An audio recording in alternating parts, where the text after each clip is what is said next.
Hello दोस्तों, आप सभी का स्वागत है आपके अपने चैनल द तक्षक वॉइस में। सो फ्रेंड्स, कैसे आप सभी? आशा करती हूँ अच्छे ही होंगे। आज की हमारी कहानी है कमाई। सो आइए स्टार्ट करते हैं। मोबाइल पर अपनी देवरानी की डीपी देख नेहा अपने पति से कहती है, देखो देवर जी कितना कमाते हैं, तुम्हारे साल भर बाद ही तो उनकी नौकरी लगी थी, फिर भी एक हम है और एक वो लोग। नेहा का पति पुष्पेंद्र बहुत ही सीधा साधा और काम से काम रखने वाला व्यक्ति था।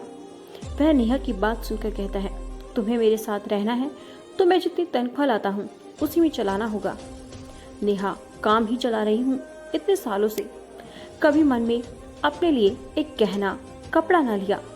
हमेशा महीना पूरा होते होते किसी न किसी चीज के लिए मुंह ताकना पड़ता है। पुष्पेंद्र, ऐसी कोई कमी नहीं है, राशन पानी, बच्चों की पढ़ाई और थोड़ी बहुत बचत कर लेता हूँ, इससे ज्यादा क्या चाहिए।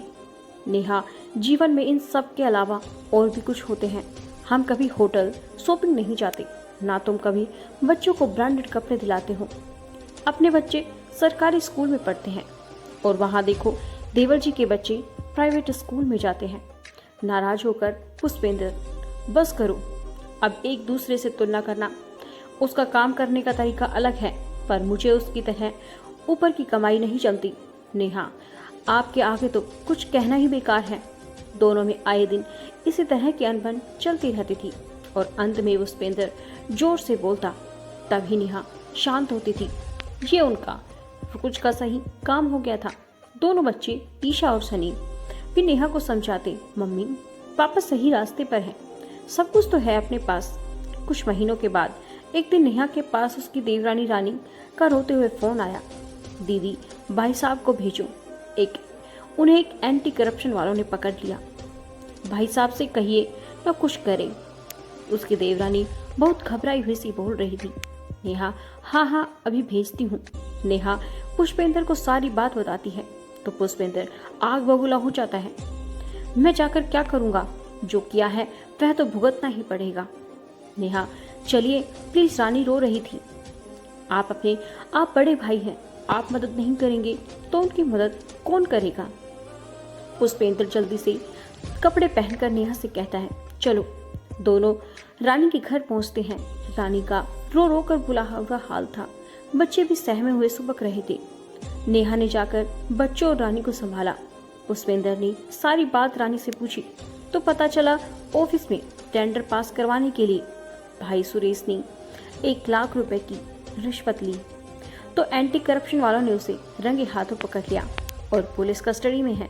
पुष्पेंद्र गुस्से में बोला, मामला गंभीर है, बहुत मुश्किल हो गई, पहले ही कहा था इस दलदल में मत पड़ो, लेकिन मेरी एक ना सुनी। अब 10 लोगों के आगे मिन्नतें करनी पड़ेंगी, नेताओं के हाथ जोड़ने पड़ेंगे, और तब भी देखो कुछ होता है तो। रानी बोली, भाई साहब कुछ भी कीजिए पर इन्हें घर ले आइए। नेहा रानी को चुप कराती है। पुष्पेंद्र वहां से निकलकर आगे की कार्यवाही के लिए ऑफिस जाता है। वापस आकर पुष्पेंद्र नेहा, रानी व बच्चों को साथ लेकर अपने घर आ जाता है। पुष्पेंद्र जी तोड़ कोशिश करता है, लेकिन कोई वकील उसे नहीं बचा पाते। घर में सब बहुत घबरा जाते हैं और उसकी पत्नी का तो रो रो कर बुरा हाल था। रंगे हाथ पकड़े जाने के कारण भाई सुरेश को 1 साल की जेल हो जाती है। रानी बहुत रोती है और कहती है, हमारी जरूरतों को और स्टेटस को मेंटेन करने के लिए इन्हें कितनी बड़ी सजा मिली। नेहा रानी को सांत्वना देती है और कहती है सब ठीक हो जाएगा। रानी व बच्चे कुंभला जाते हैं। नेहा अब अपने पति की मेहनत की कमाई, महीने की तनख्वाह में ही अपने देवर के परिवार का भी पेट पालती है। अब उसे पुष्पेंद्र से कोई शिकायत ना थी। देवर सुरेश की हाल और परिवार को देखकर उसकी आंखें खुल गई थी और वह पाप की कमाई का घड़ा कभी न कभी तो भर जाता है। उसके बाद जो मुश्किल आती है वह तो परिवार को तोड़ कर रख देती है। धन्यवाद दोस्तों। सो आपको यह कहानी कैसी लगी कमेंट्स बॉक्स में जरूर बताएं। कहानी अच्छी लगी हो तो एक लाइक जरूर